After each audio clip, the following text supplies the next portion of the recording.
আলহামদুলিল্লাহ হামদান কাসীরা ওয়া সাবিহুহু বুকরাতাও ওয়া আসীলা ওয়া নাশহাদু আল্লা ইলাহা ইল্লাল্লাহু ওয়াহদাহু লা শারীকা লাহ ওয়া নাশহাদু আন্না সাইয়্যিদানা মাওলানা মুহাম্মাদান আবদুহু ওয়া রাসূলুহু ওয়া ক্বালা আল্লাহু তাআলা ফি কালামিহিল মাজিদ আল ফুরকানিল হামিদ আল্লাহুম্মা আইন্না আলা যিকরিকা ওয়া শুকরিকা ওয়া হুসনি ইবাদাতিক আও কামা ক্বালা আলাইহিস সালাতু ওয়াস সালাম। আল্লাহ পাকের অশেষ মেহেরবানি যে আল্লাহ পাক আমাদের সাথীদেরকে দীর্ঘক্ষণ রাত্রেবেলায় একত্রিত হয়ে বসার জন্য তৌফিক দান করেছেন এবং কিছু আলোচনা শোনার জন্য তৌফিক দান করেছেন। এই জন্য মহান রব্বুল আলামিনের দরবারে শুকরিয়া আদায় করি, বলি আলহামদুলিল্লাহ। বন্ধুরা আমার,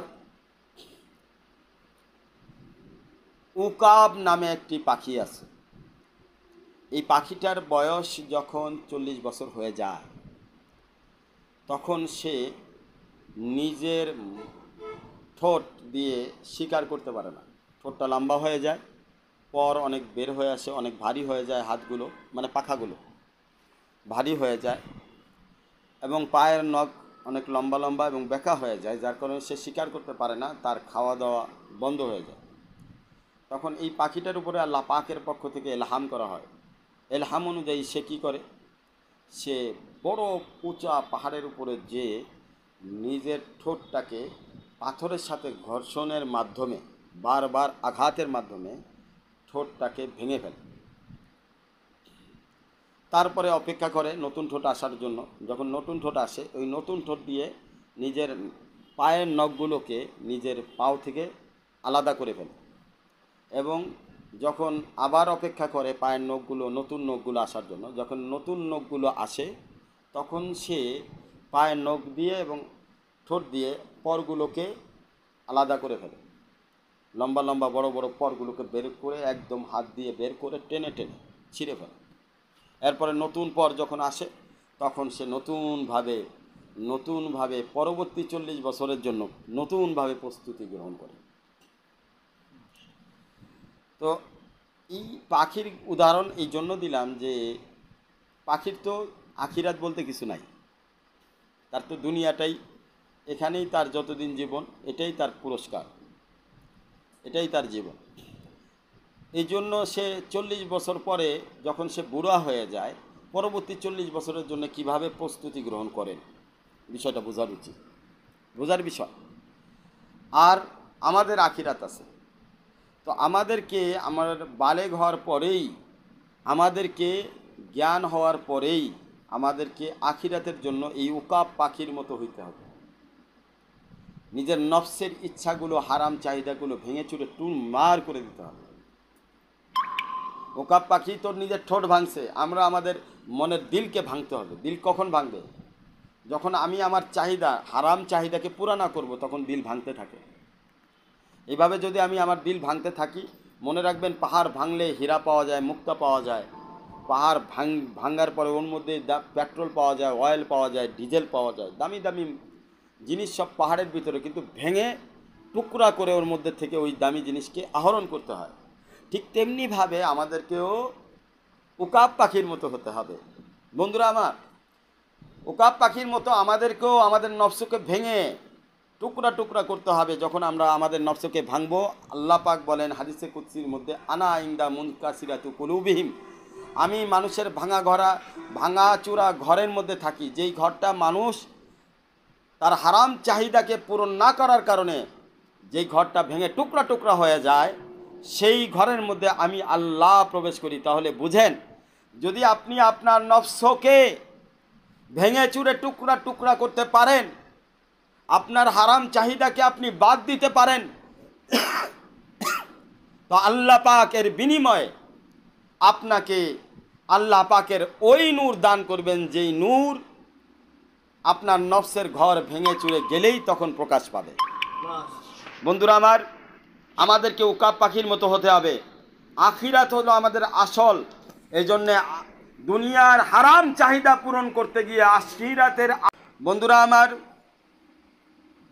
আল্লাহ পাক কোরআন পাকের মধ্যে ইরশাদ করেন, আল আখিরাতু খায়রু ওয়া আবকা, ওয়াল আখিরাতু খায়রু আবকা। আখিরাত হচ্ছে সর্বশ্রেষ্ঠ এবং দীর্ঘস্থায়ী। চিরস্থায়ী। সুতরাং দুনিয়ার ক্ষণস্থায়ী চাহিদা পূরণ করতে গিয়ে আখিরাতের দীর্ঘস্থায়ী এবং চিরস্থায়ী সম্পদ যেন আমরা ধ্বংস করে না দেই, এটা আমাদের খেয়াল রাখতে হবে। ऊंचा उड़ान भरने वाले छोटे मोटे बातों से उलझा नहीं करते। আমার শায়েখ পীর মুর্শিদ আরেফ বিল্লাহ শাহ হাকিম মোহাম্মদ আখতার সাহেব নাব্বারাল্লাহু মারকাদাহু বলতেন, উঁচা উড়ান ভরনে ওয়ালে, যারা আখিরাতের দিকে উড়তে থাকে তারা উঁচার দিকে উঠতেছে, উঁচাই উপরের দিকে যাচ্ছে, তারা নিচের দিকে আসতেছে না। যারা উপরের দিকে যায়, যাদের নজর উপরের দিকে থাকে, তারা ছোট মোটো কোনো কারণে তাদের নজর নিচের দিকে নামে না, নামায় না তারা। কারণ তাদের উদ্দেশ্য কি? আখিরাত। দুনিয়ায় আপনাকে ছোট মোটো বাধা বিপত্তি, ছোট মোটো সমস্যা আপনাকে যেন আখিরাতের পথ থেকে দূরে সরায় না দেয়। কারণ যারা উঁচা উপরের দিকে উড়ে তাদের নজর থাকে উপরে বন্ধু, যারা নিচের দিকে তাকায় তারা পড়ে যায়। আপনি আখিরাতের দিকে অগ্রসর হচ্ছেন, কোনো কারণেই নিচের দিকে আপনাকে নজর দেওয়া যাবে না। যেমন পাহাড়ের দিকে যদি কেউ উপরে উঠে, তো পাহাড়ের দিকে উপরে উঠলে যদি আপনি নিচের দিকে তাকান, আপনার দুইটা ক্ষতি হতে পারে। একটা ক্ষতি হলো যে হয় আপনি নিচের দিকে তাকানোর কারণে মাথা ঘুরে পড়ে যেতে পারেন, তা না হলে আপনি ভয় পেয়ে যেতে পারেন আর উপরে উঠতে নাও পারে। সুতরাং যে পাহাড়ের দিকে উপরের দিকে উঠবে তার নিয়ম হলো সে নিচের দিকে তাকাবে না, নিচে কি হচ্ছে এই দিকে তাকানো যাবে না। যে পাখি উপরে উঠে বাতাসের বেগে বেগে চলে, সে কখনো তার পাখাকে নিচের দিকে ধাবমান করে না, তার পাখা ঠিক এইভাবে দুই ডানা উপরের দিকে মেলে এবং পরগুলো উপরের দিকেই থাকে। তার কারণ সে জানে যতক্ষণ আমার পর উপরের দিকে রয়েছে, বাতাস কেন তুফানেও আমাকে নিচে নামাইতে পারবে না। আর যদি কোনো কারণে পাখির পর বাতাসের ভয়ে বেগের চোটে কোনো কারণেই হোক পাখির পরের উপর দিকের মাথাটা খালি একটু যদি হেলে নিচের দিকে চলে আসে, সেকেন্ডেই তার অবস্থা মৃত্যুতে পরিণত হয়ে যেতে পারে। এমন বাড়ি খাবে বাতাসের যে তার অস্তিত্ব থাকবে না। বন্ধুরা আমার, আমাদের পিছনে নফস লাগানো আছে, সাথে সাথে শয়তান লাগানো আছে। এই নফস আর শয়তান চায় না আমরা যেন উপরে উঠতে না পারি, সব সময় তাদের প্রচেষ্টা এটা থাকে। আল্লাহওয়ালাদের সোহবত, আল্লাহওয়ালাদের নিসবত বান্দাকে উপরের দিকে উড়া শেখায়। বন্ধুরা আমার, আখিরাতের দিক হচ্ছে উপরের দিক। এই উপরের দিকে যখন আপনি উড়বেন, আপনার নজর যেন নিচে না নামে। দুনিয়ার কষ্ট, দুনিয়ার পেরেশানি সবারই আসছে, কিন্তু মনে রাখবেন তকদিরের বাইরে কেউ নাই। যার কপালে মৃত্যুর আগে এক কাপ চা লেখা আছে, ওই এক কাপ চা না খেয়ে সে দুনিয়ার থেকে বিদায় হবে না। সুতরাং দুনিয়ার মাসলা হাল, দুনিয়ার কোনো পেরেশানির জন্য আপনি নিচের দিক তাকাবেন না, কারণ আপনার তকদিরে আল্লাহ পাক আগের থেকে রিজিকের ব্যবস্থা করে রেখেছেন। আপনি রিজিকের তাড়নায়, রিজিকের ভয়ে, দুনিয়ার কোনো মানুষের ভয়ে, দুনিয়ার কোনো সমস্যার ভয়ে আপনার উপর দিকে উড়ান যেন বন্ধ না হয়, আখিরার দিকে উড়ান যেন আপনার বন্ধ না হয়। সুতরাং আমাদেরকে প্রথমে আমাদের ওঠা বসা দেখতে হবে, তারপরে আমাদের চলাফেরা দেখতে হবে, আমাদের হাসি কান্না দেখতে হবে, আমাদের দান খয়রাত সদকা দেখতে হবে, দুরুদ সালাম দেখতে হবে, মিজাজ আমেজিস দেখতে হবে, ব্যবহার চরিত্র দেখতে হবে, জিকির ও সালাত দেখতে হবে, নজরের দিকে থাকবে।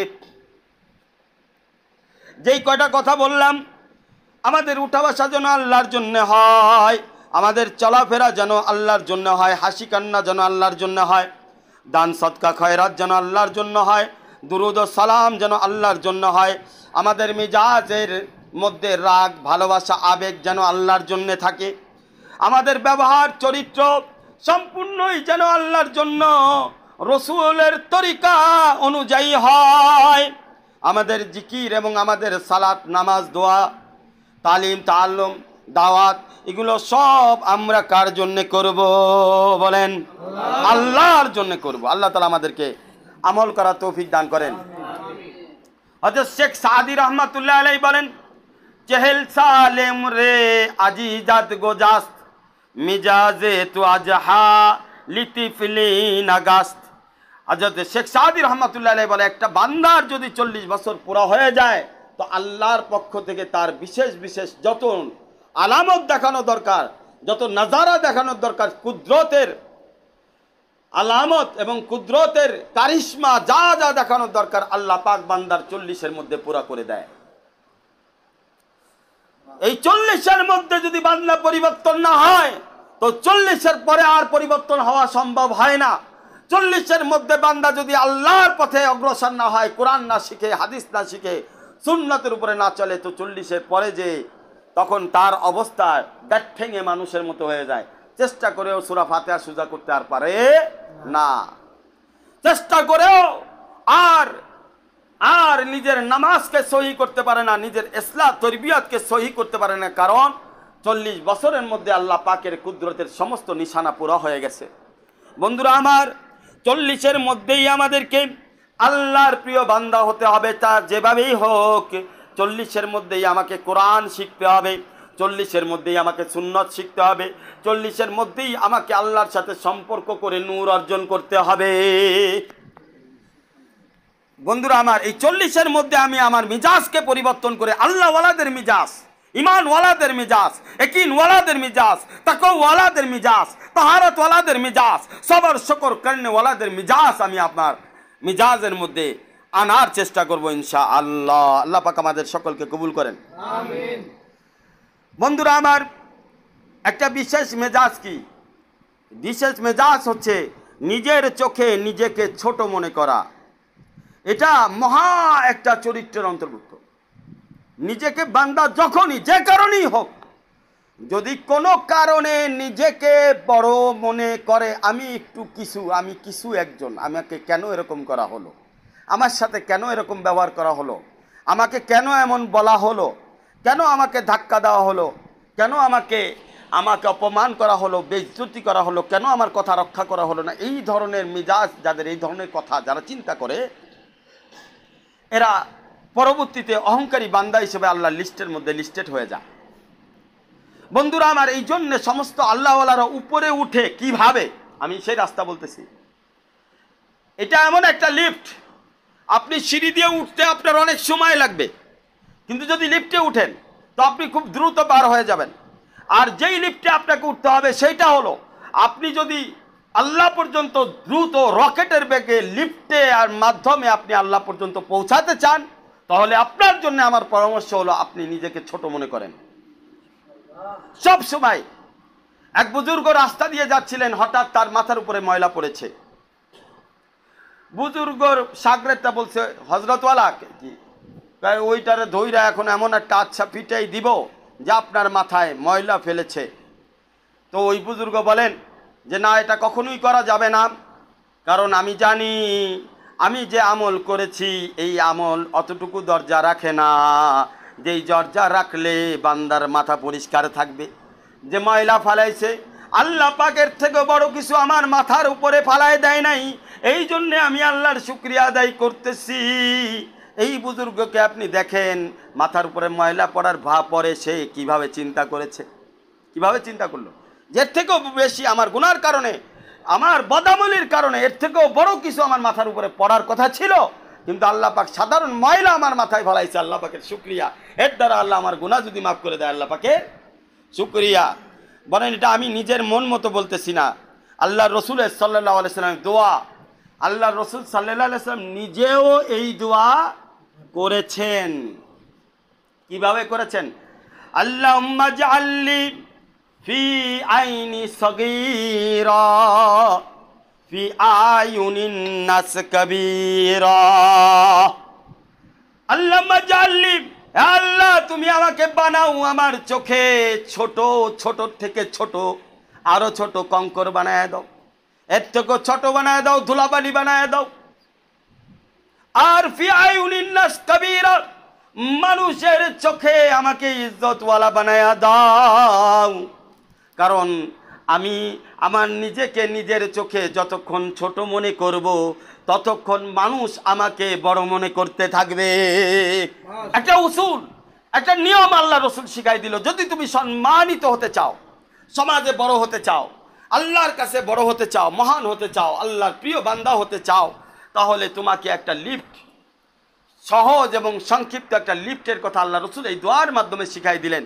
সেই দোয়াটা হলো আল্লাহুম্মা জাআলনি ফি আইনি সগীরা ওয়া ফি আয়ুনিন নাস কবীরা। আয় আল্লাহ, আপনি আমাকে আমার চোখে ছোট বানায়া দেন, আর এর বরকতে আমি যে আমার চোখে নিজেকে ছোট মনে করতেছি, এর বরকতে মানুষের চোখে, আল্লাহর বান্দাদের চোখে, ফেরেশতাদের চোখে, অদৃশ্যদের চোখে এবং আল্লাহর চোখে আল্লাহ তুমিও আমাকে বড় বানায় নাও, তুমিও আমাকে।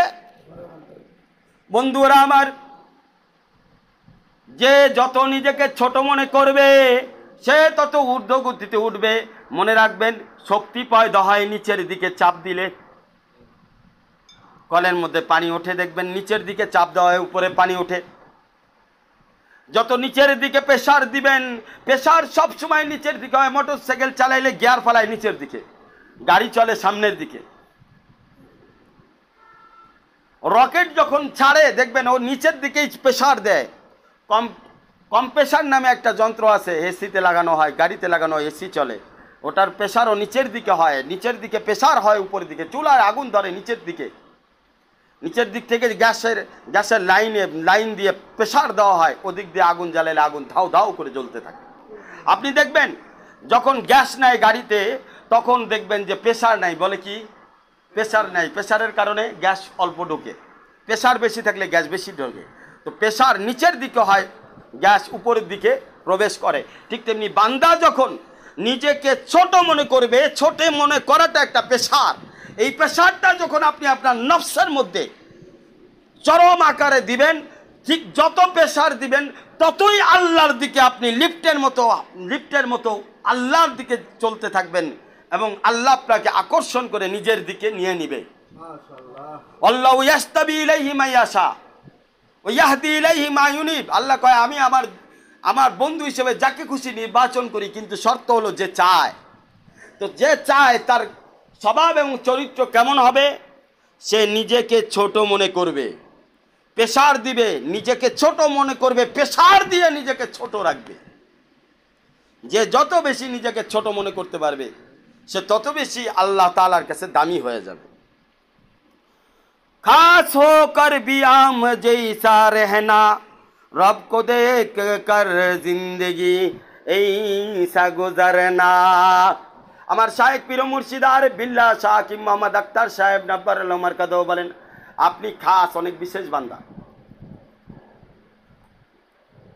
কার জন্য খাস? আল্লাহর জন্য। কিন্তু বান্দার কাছে আপনার পরিচয় কেমন থাকবে? সাধারণ মানুষের মতো। এইভাবেই আপনি যখন জীবন কাটাবেন, তখন আপনার কোনো শত্রু থাকবে না, বিপদ আপদ থাকবে না, কেউ আপনার বিরোধিতা করবে না। কেউ আপনাকে বেশি কথা বললে আপনার গায়ে লাগে কেন? কারণ আপনি নিজেকে ছোট মনে করতে পারেন নাই।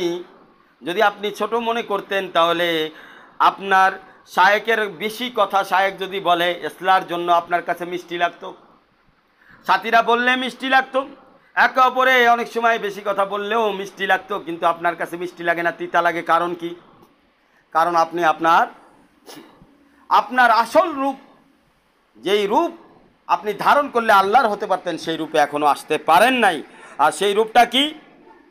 সেই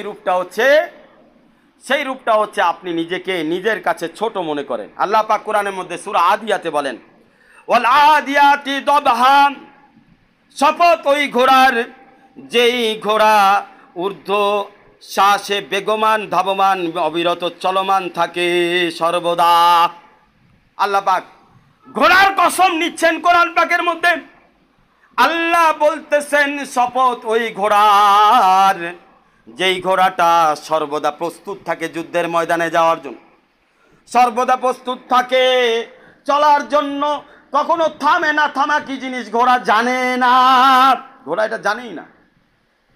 ঘোড়ার জন্য সকাল বিকাল নাই, দুপুর রাত নাই, ঘোড়া প্রত্যেকটা সময় প্রস্তুত থাকে অবিরাম চলার জন্য। দ্রুত শ্বাসে শ্বাস নিতে নিতে চলতে থাকে। ঘোড়া কখনো মালিককে বলে না আমি চলতে পারবো না। আল্লাহ পাক এই ঘোড়ার কসম খাটলেন। তারপরে বলেন ফাল মুরিয়াতি কদহা, শপথ সেই ঘোড়ার যেই ঘোড়া তার খুর দিয়ে পাথরের মধ্যে অগ্নিস্ফুলিঙ্গ ঘটায়, খুর দিয়ে পাথরকে আঘাত করে পাথরের মধ্যে আগুন ধরায় ফেলে। ঘোড়া পাথরও মানে না। ঘোড়া যখন পাহাড় পর্বত দিয়ে চলে, ঘোড়া যখন বালুকার উপর দিয়ে চলে, যখন চলে মনে হয় ধোঁয়া উঠতেছে, খুরের নিচে দিয়ে ধোঁয়া স্ফুলিঙ্গ উঠতেছে, ধোঁয়া উঠতেছে। ঘোড়া থামে না, থামছে সে জানে না। আল্লাহ পাক এই জন্যে এই স্ফুলিঙ্গকারী ঘোড়ার শপথ খাইলেন আর বললেন ফাল মুগিরাতি সুবহা, ঘোড়া এমন এক জন্তু প্রত্যুষে সকালবেলায় যদি ঘোড়াকে বলা হয় ঘোড়া প্রস্তুত হয়ে যা, যুদ্ধ করতে হবে, শত্রুর ময়দানে ঝাঁপ দিতে হবে, ঘোড়া সকালবেলায় দাঁড়ায় ঘুমায়। কারণ ঘোড়ার অভ্যাস দাঁড়ায় ঘুমানো, বৈশা ঘুমায় না। ঘোড়া কেন দাঁড়ায় ঘুমায়? আমার মালিক যে কোনো সময় আমাকে ডাকতে পারে। আমার মালিক যে কোনো সময় সকালবেলায় বলার সাথে সাথে ঘোড়া লাব্বাইক বলে প্রস্তুত হয়ে যায় শত্রুর যুদ্ধের ময়দানে আক্রমণ করার জন্য। শুধু তাই না, ঘোড়া যখন তাকে হুকুম দেওয়া হয় চলার জন্য, আক্রমণ করার জন্য, ঘোড়া খুশিতে বাগ হয়ে যায়।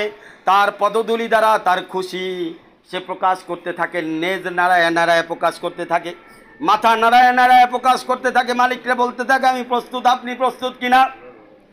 তারপরে যখন ঘোড়া রওনা দেয়, রওনা দেওয়ার সাথে সাথে ঘোড়া এমনভাবে পদধূলি ফেলে, এমনভাবে কদমগুলো ফেলে, এমনভাবে চলতে থাকে। ঘোড়া যেমনভাবে আন্ধি লাগলে যেমন অন্ধকার হয়ে যায়, ধুলাগুলো এমনভাবে ছড়াইতে থাকে, চারিদিকে অন্ধকার হয়ে যায়, ধোলা ছড়াইতে থাকে। আল্লাহ বলেন দেখো তোমরা ঘোড়ার দিকে তাকায় দেখো আমি ঘোড়ার কসম কেন কাটলাম। ঘোড়াও যেমন জানোয়ার, তারও জীবন আছে, তারও হাত আছে, পাও আছে, চোখ আছে, বুক আছে, সিনা আছে। ঘোড়া, তুমি ঘোড়াকে তোমার অধীনস্থ করে দিয়েছি আমি আল্লাহ, তুমি তার মালিক। ঘোড়ার মালিক হয়ে তুমি ঘোড়াকে প্রত্যুষে কেন সকালে বিকালে সন্ধ্যায় যে কোনো সময় ঘোড়াকে তুমি যদি ডাক দাও ঘোড়া প্রস্তুত থাকে। সে তার মা বাপ দেখে না, সে তার ভাই বোন দেখে না, সে তার পরিবারের চিন্তা করে না, সে তার ছোট বাচ্চাটা নবজাত শিশু জন্ম দিয়েছে কালকে, সেই জন্ম দেওয়া শিশুর চিন্তা করে না, মালিকের হুকুমকে দেখে।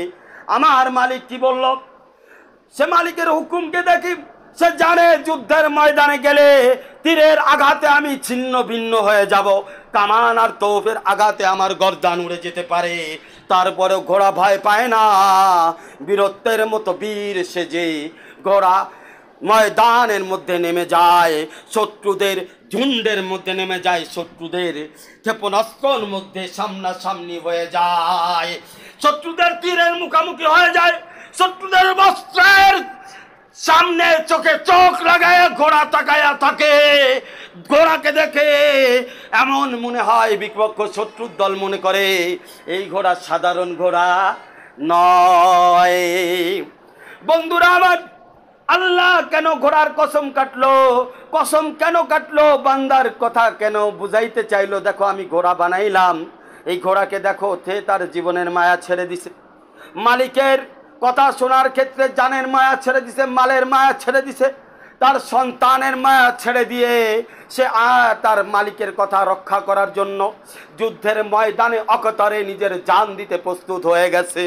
বন্ধুরা আমার, আল্লাহ পাক এরপরে বান্দার জন্য বলতেছে ইন্নাল ইনসানা লিরাব্বিহি লাকানুদ, নিশ্চয় আমার বান্দারা তার রবের ক্ষেত্রে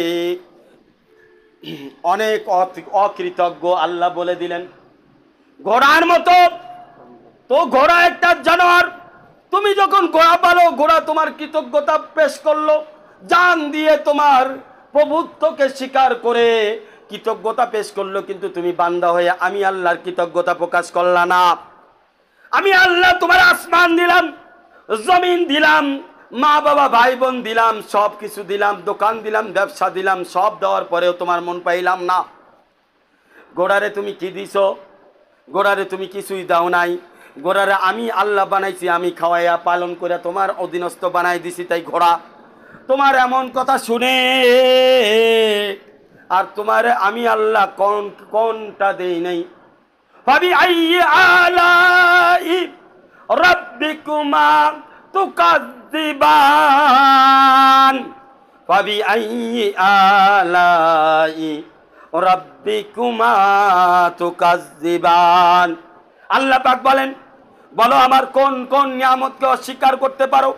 তোমার শরীরের দিকে তাকাও, ফি আনফুসিহিম, তোমার শরীরের দিকে তাকাও, বাইরের দিকে তাকাও, আসমানের দিকে তাকাও, জমিনের দিকে তাকাও, ঘরে তাকাও, বাইরে তাকাও, খেতে তাকাও, ফসলে তাকাও, তোমার অস্তিত্বের ভিতরে তাকাও। তুমি যখন পানি খাও, পানি খাওয়ার পরে ভিতরে ডাইজেশন পদ্ধতি কে করে? আমি আল্লাহ করে। তুমি খাবারের পর খাবারের হজমের কাজ আমি আল্লাহ করি।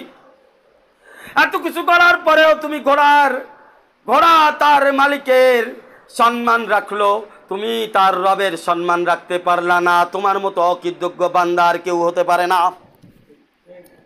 ঘোড়ার কসম খেয়ে বান্দাকে বুঝাইলো, দেখো ঘোড়া কেমন আর তুমি কেমন। তুমি যে জান্নাত চাও, ঘোড়ার দিকে তাকায় দেখো কৃতজ্ঞ হইলে কেমন কৃতজ্ঞ হইতে হয়, কেউ আল্লাহর হইলে কেমন আল্লাহর হইতে হয়। তুমি আমার বান্দা, আমি তোমার মালিক। ঘোড়া যেমন তুমি ঘোড়ার মালিক, তোমাকে আমি বানাই দিছি ঘোড়া। তোমাকে চিনায় দিল কেমন ভাবে প্রভুকে মানতে হয়। আর তুমি সামান্য সমস্যায়, দুনিয়ার সামান্য টেনশন আর চিন্তা ফিকিরে, দুনিয়ার জন্য, দুনিয়ার টাকা পয়সার জন্য আমি আল্লাহর নাফরমানি কিভাবে করো? তোমার পক্ষে কি এটা কিভাবে সম্ভব হয়? তোমার কি একটু লজ্জা হয় না? আমি আল্লাহ তোমাকে এত কিছু দেওয়ার পরেও তুমি আমার কৃতজ্ঞতা তুমি সঠিকভাবে পালন করতেছো না। অথচ তোমার কাছেই একটা সামান্য জানোয়ার আমি তোমার অধীনস্থ করে দিয়েছি, সে কেমন ভাবে তোমার কৃতজ্ঞতা পেশ করছে। বন্ধুরা আমার, আরেকটা জানোয়ার আছে, সেই জানোয়ারের নাম হচ্ছে কুকুর। কুকুর যদি ওফাদার হয়, কুকুর যখন কৃতজ্ঞ হয়, অনেক কুকুর আছে ওলিদের খেদমত করে। অনেক কুকুর আছে ওলিদের খেদমত করার কারণে, আল্লাহর প্রিয় বান্দাদের খেদমত করার কারণে জান্নাতে মানুষ হিসেবে দাখিল হবে। হাদিসের মধ্যে আছে, এক কুকুর আছে বাল্লাম ইবনে বাউরার সেকেলে জান্নাতে প্রবেশ করবে। কারণ কি? ওলিদের খেদমত করছে। ওলিদের খেদমত করার কারণে একটা কুকুর যদি জান্নাত পেতে পারে, বন্ধুরা আমার, আমি আপনাকে বলে যাই, আপনি আল্লাহওয়ালাদের বেলায়েত সম্পর্কে জানেন না, আল্লাহওয়ালাদের বন্ধুত্ব সম্পর্কে আপনার অভিজ্ঞতা নাই। কুকুরকে জিজ্ঞেস করেন, ওই কুকুর কেন আল্লাহওয়ালাদের খেদমত করেছিল? কুকুর বুঝতে পেরেছে যে আমি যদি আল্লাহওয়ালাদের খেদমত করি, আল্লাহওয়ালাদের দোয়ার কারণে আমিও আল্লাহর প্রিয় মাকলুকে পরিণত হব। আল্লাহ পাক আল্লাহওয়ালাদের খেদমতের কারণে শুধু প্রিয় মাকলুক বানায় নাই, বাকায়দা তাকে জান্নাতি ঘোষণা করে দিয়েছেন। আল্লাহওয়ালাদের সওবাত, আল্লাহওয়ালাদের নেক নজর, আল্লাহওয়ালাদের ভালোবাসা সাধারণ বস্তু নয় বন্ধু। কুকুরের কাছ থেকে শিখেন। আপনি যদি মানুষ হয়ে আল্লাহওয়ালাদের মহব্বত, ভালোবাসা, আল্লাহওয়ালাদের এশক, আল্লাহওয়ালাদের মহব্বত বুঝতে না পারেন, তাহলে কুকুরের কাছ থেকে শিখেন। কুকুর, আসহাবে কাহাবের কুকুরের দিকে তাকান। ওই আসহাবে কাহাবের কুকুর ওই ওলিদের খেদমতে যায় পাহারা দিয়েছিল 300 বছরের বেশি। পাহারা দিয়ে এই কুকুরও জান্নাতি হয়ে গেছে। বলেন সুবহানাল্লাহ। বন্ধুরা আমার, আসহাবে কাহাবের কুত্তারে দেখেন, আল্লাহ আল্লাহ, কুকুর এমন একটা জানোয়ার যার গোশত খাওয়া হারাম, যার লালা শরীরে লাগলে নামাজ হবে না, ওটা ধুয়ে নিতে হবে, তা নাহলে নামাজ হবে না। কুকুর পালা নিষেধ। যদি কুকুর পালেন, 1 কিন্তার পরিমাণ আপনার সওয়াব আপনার আমলনামা থেকে কমে যাবে। কিন্তু এই কুকুর যখন কোনো আল্লাহওয়ালার খাদেম হয়ে যায়, এই নাজায়েজ জিনিস জায়েজ হয়ে যায় জান্নাতের জন্য, এই হারাম জিনিস হালাল হয়ে যায় জান্নাতের জন্য। কুকুরকে হারাম বানাইছে, এটা তো আর কুকুরের দোষ না। কুকুরে কুকুর বানাইছে, আমরা কুত্তা করে ডাক দেই। হ্যাঁ, কুকুর মাইন্ড করে না। কারণ কি? কারণ ও কুত্তা হয়েছে যে এটা ওকে আল্লাহ বানাইছে, এটা ওর দোষ নয়, এটা আল্লাহ বানাইছে। কিন্তু ইজ্জতের অবস্থা দেখেন, ইজ্জতের অবস্থা দেখেন। এই কুত্তাকেও আল্লাহ ওয়ালাদের সহবতের বরকতে আল্লাহ পাক জান্নাতি বানায়া দিচ্ছেন। ইজ্জতের অবস্থা দেখেন। আপনি কুত্তার থেকে সবক শিখেন, কুকুর থেকে সবক শিখেন, কুকুর থেকে বোঝার চেষ্টা করেন কুকুরে আল্লাহ কি জ্ঞান দিল। এই জ্ঞানের কারণে সে আল্লাহ ওয়ালাদের খাদেম হয়ে গেল। আসাবে কাহাবের কুকুরকে আল্লাহ কি জ্ঞান দিল। এই কাহাব নামে আসাবে কাহাবের কুত্তা কিতমির, কালবু কিতমির। এই কালবু উচ্চারণ করলে এক একটা হরফে 10টা করে নেকি হয়। কিতমির বললেও 10টা করে নাম, কুকুরের নাম নিতেছেন কোরআনে, সওয়াব হইতেছে 10 করে। 10 করে মনে করেন কুকুর কেমন জ্ঞানী, আল্লাহ কি পরিমাণ জ্ঞান দিল। যে আসাবে কাহাবের কুত্তা আল্লাহ ওয়ালাদের খেদমতের কারণে তার নাম কোরআনের মধ্যে চলে আসলো। এবং কোরআন আমরা শ্রেষ্ঠ মাকলুকাত, আল্লাহর শ্রেষ্ঠ প্রিয় মাকলুকাতরা কোরআন পড়ি। যখন পড়ি ওই কুত্তার নাম আসলে 10টা করে প্রতি হরফে নেকি পাই। বলেন সুবহানাল্লাহ। কুকুরটার নাম কোরআনে লেখায় দিল, আমরা ভাগা কুকুরের সাথে পারলাম না, আমাদের নাম কোরআনের মধ্যে লিখতে পারলাম না। আমরা ভাগা কুকুরের সাথে জয় যুক্ত হতে পারি নাই। বালহুম আদাল, আল্লাহ কোরআনে বলছে যারা আমার হুকুম মানে না এরা জানোয়ার, তো জানোয়ারের থেকেও বড় জানোয়ার, এদের মতো জানোয়ার কেউ নাই। ওখানে কুকুরকে জান্নাতের ঘোষণা দেয়, এখানে মানুষকে জানোয়ার বলে আল্লাহ উপাধি দান করে। আমাদের নাম আমরা কোরআনের মধ্যে আল্লাহওয়ালাদের খাতায় আনতে পারলাম না, কুকুর নাম নিয়ে আসলো। বন্ধুরা আমার, আপনি যদি না বুঝেন, কুকুর গোল দিয়া দিবে, স্টাম্প ভাঙ্গা দিবে। কুকুর ফুটবলে খেলায় আগে বাইরে গেছে, কিন্তু মানুষ হয়ে আমরা কুকুরের সাথে পারতেছি না। কুকুর বুঝলো, আমরা বুঝলাম না। বন্ধুরা আমার একটু খেয়াল করেন, সুবহানাল্লাহ বিহামদি, সুবহানাল্লাহ আযীম বিহামদি।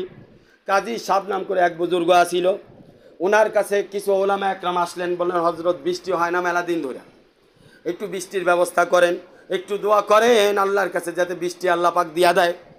উনি বললেন আপনারা ওলামা একরাম মানুষ, বড় বড় আলেম ওলামা, আপনাদের হাত আমার থেকে অনেক মকবুল, অনেক দামি, আপনারা দোয়া করলেই তো হয়। আমরা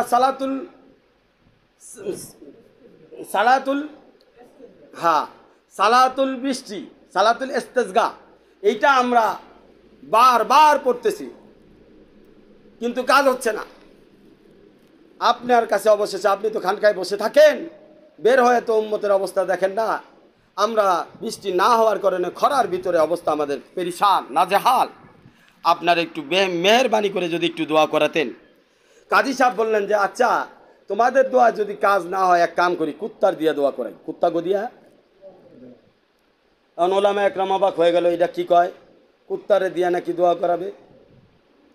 দেখছেন, আল্লাহর ওলিদের খাদেম কুকুর থাকে। আমার হযরত আলা করাচি হাকিম আক্তার সাহেবের খানকাতে একটা কুকুর ছিল, একটা বিলাই ছিল, কোনোদিন মারামারি করতে দেখি নাই। কোনো খাবার আসলে আগে বিলাইরে সুযোগ দিত, পরে সে খাইতো। অন্য কুকুর যদি আসতো তাদেরকে আগে সুযোগ দিত, পরে সে খাইতো। কারণ এলো কুকুরদের আমির সাপ, তো আমির সাপ সবসময় পরেই খায়, ঠিক আছে। আর আমাদের আমির সাপরা আগে খাইতে না পারলে পরে রাগারাগি করে, আমার জন্য রাখো না কেন। বন্ধুরা আমার, এমন আমির সাপ হেন না, কুকুর থেকে শিখেন আমির কেমন হতে হয়, আল্লাহ ওয়ালাদের খাদেম কেমন হতে হয়, কুকুর থেকে শিখেন। তো কাজী সাহেবের এই কথায় ওলামা একরাম ঢোল পিটাই দিল যে কাজী সাহেব কালকে কুকুরদের দিয়ে দোয়া করাবে, আসেন সবাই। গ্রামবাসীরা সবাই এক হয়ে গেল। তো 122টা মাটির প্লেট রাখলো, কলা পাতা বিছাই দিয়া 122টা প্লেটের মধ্যে, 22টা প্লেটের মধ্যে ওর মধ্যে খাবার রাখা হলো, কুকুরের খাবার, যেটা কুকুর পছন্দ করে, এই ধরনের খাবার রাখা হলো,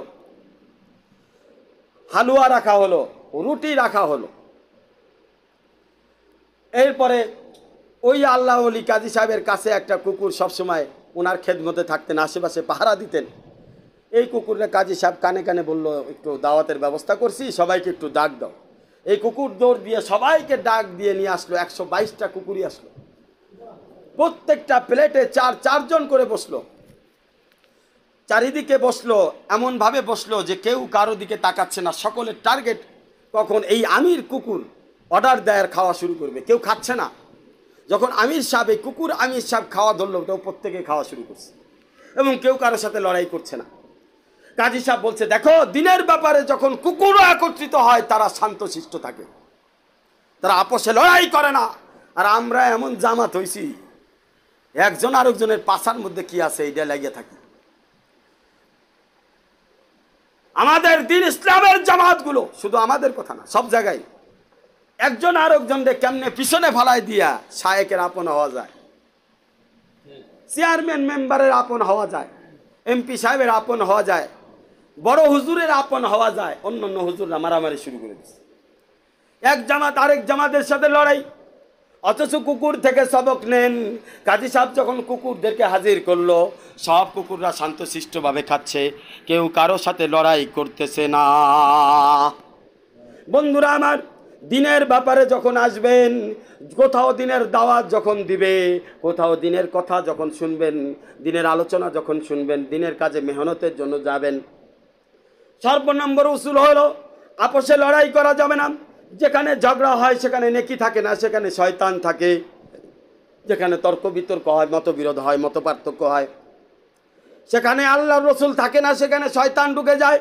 সেখানে নেকি থাকে না, ঝগড়ার কারণে মানুষের নেকিগুলো আমল নামা থেকে মুছে যায়। বন্ধুরা আমার, এই জন্য দিনের কাজে আমরা একত্রিত হয়েছি। মনে রাখতে হবে যে আমরা কোনো অবস্থাতেই আপোষে ঝগড়া বিপদ করব না, কারণ আমরা সবাই আল্লাহ এবং আল্লাহর রসুলের বান্দা, রসুলের উম্মত, আল্লাহর বান্দা। আমরা সকলে একে অপরের ভাই। মুসলমান মুসলমানের জন্য কাঁধ দিয়ে দিবে, গলা মিলাবে, বুক মিলাবে, সিনা মেলাবে, কখনো পিঠ দেখাবে না, কখনো পিঠ দেখাবে না। যদি ক্ষতিও করে তারপরেও দোয়া করবে, ক্ষতিও করে তারপরেও দোয়া করবে। বন্ধুরা আমার, দেখেন কাজী সাহেব যখন কুকুরদেরকে খাওয়ালো, খাওয়ার শেষে প্রত্যেকটা কুকুর বিশেষ নিয়মে আসমানের দিকে তাকাইলো, তাকাইয়া বিশেষ নিয়মে যেমনি চিল্লায়, নামাজের পর আজানের সময় যেমনি চিল্লায়, এরকম আটটা বিশেষ আওয়াজে চিল্লায় চিল্লায় আল্লাহর কাছে দোয়া করতেছে। নিষ্পাপ কুকুর 122টা যখন দোয়া করা শুরু করলো, সাথে সাথে কালো মেঘ, কিছুক্ষণের মধ্যেই কালো মেঘ এসে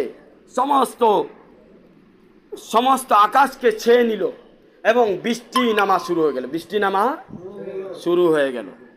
বন্ধুরা আমার, শর্ত আপোষে আল্লাহর জন্য মহব্বত থাকতে হবে, ঝগড়া বিপদ থেকে দূরে থাকতে হবে, একজন আরেকজনের সাথে এহতরাম এবং ইজ্জতের সাথে কথা বলতে হবে, একজন আরেকজনের সাথে ইজ্জত দিয়ে কথা বলতে হবে। এটাই হলো দিন ইসলামের আদব।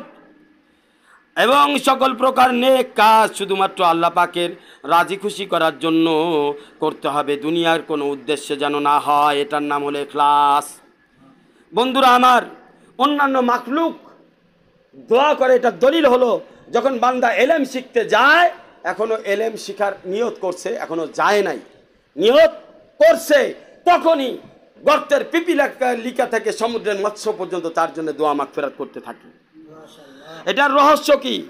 এটা এখন পর্যন্ত সে আমল করে নাই, কিন্তু আমল করার নিয়ত করছে বিধায় সমস্ত মাখলুক তার জন্য দোয়া করতেছে। তাহলে যদি বান্দা আমলের ময়দানে নামে, তাহলে এটার কত বড় ফজিলত।